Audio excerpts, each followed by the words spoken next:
Сәлем достар, сіздермен бірге Мықты кино каналы. Бүгін мен 2016 жылғы Леди Макбет атты кино туралы айтатын боламын.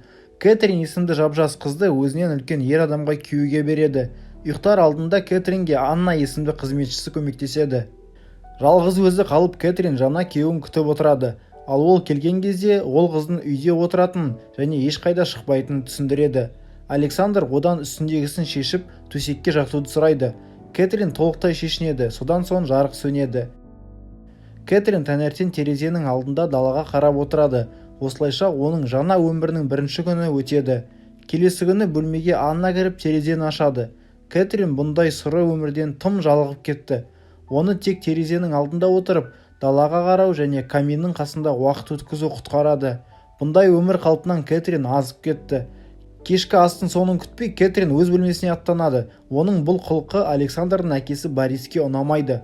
Борис қызға шағымданып, ұйықтамай өз күйеуін күтуді сұрайды. Ал Кэтриннің артынан Анна барады. Оны Борис қадағалауға жібереді. Біраз уақыт өткен соң бөлмеге ішімдікке тойып алған Александр кіреді. Ол Кэтринді толықтай шешінуді сұрап, каминнің жанына отырады. Жарға қарап шешінген Кэтрин артында Александрдың киімін шешіп жатқанын естиді. Ал содан соң Александр қолмен жұмыс жасауға ұйғарады. Таңертең Кэтрин Бористен оның күйеуі қайда кеткенін сұрайды. Бористің айтуы бойынша отбасыға тиісті шахталардың бірінде жарылыс болып, Александр сол жаққа кетті. Ал ертең Борис та өз шаруаларымен Лондонға аттанады. Сондықтан Кэтрин үйде жалғыз өзі қалуына мәжбүрлі болады. Борис кеткеннен кейін Кэтрин осы арада далаға шығады. Көптен далаға шықпаған Кэтриннің таза ауа жұтудан басы кетеді. Таңертең Анна мен тағы да бір қызметші үйден кетеді. Ал Кэтрин әдеттегідей каминнің алдында ұйықтап қалады. Бірақ даладағы у-шудан оянады. Үйден шыққан Кэтрин сарайда болып жатқан айқайды естиді. Ол жаққа кіріп, қыз ферма жұмысшыларын байқайды. Ал төбеге Анна қапшыққа оралып ілініп тұрады. Себастьян Аннаға көрсетіп, олар шошқаларды өлшеп жатқанын айтады. Кэтрин Аннаны босатуға бұйрық береді. Жігіттер бұл ысқылыққа Александрдың ақшасын құртқан себеппен енді Кэтрин оларға басшы болады. Үйге келген Кэтрин манағы дерзкий фермердің есімін біледі. Ол жұмысқа жақында кіріпті. Таңертең қыз қайтадан серуендеуге шығады және Себастьянды кездестіреді. Себастьян үйдің мүлдем басқа жақта екенін айтады. Бірақ Кэтрин оны естімегендей болады және күлімсірейді. Түнде қыз есіктің біреу қағып жатқанын естиді. Ал ашқан кезде ол жақта Себастьян тұрғанын көреді. Себастьян жалыққаннан баратын жер таба алмағанын айтады. Кэтрин есікті жауып тастауға тырысады, бірақ жігіт амалын тауып бөлмеге кіреді.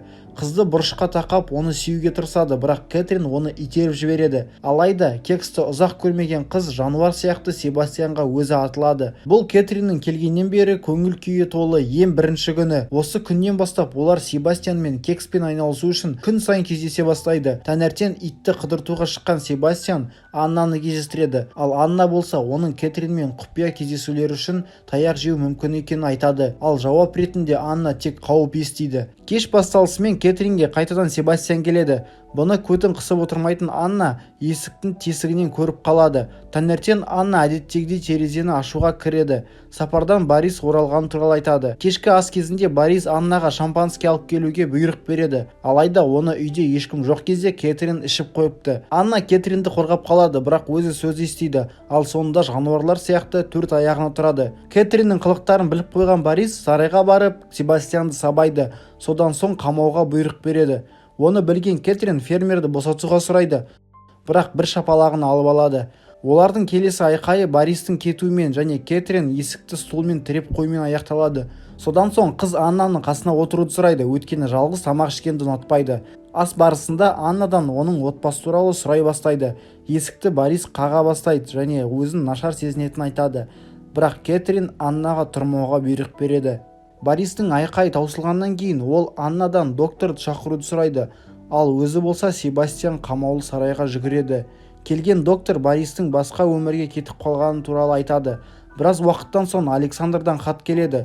Ол әкесінің жерлеуіне келе алмайтын туралы айтады. Ал Кэтрин оны әкесінің жек көргеніне сенімді. Бориспен қоштасқаннан кейін Кэтрин Себастьянмен ашық түрде кездесе бастайды. Ал қызметшілер болса Бористің өлімін талқылайды. Анна болса өзін кінәлайды, өйткені сол күні Борис Аннаның терген саңырау құлағын жепті. Осыдан соң Анна сөйлеу қабілетін жоғалтады.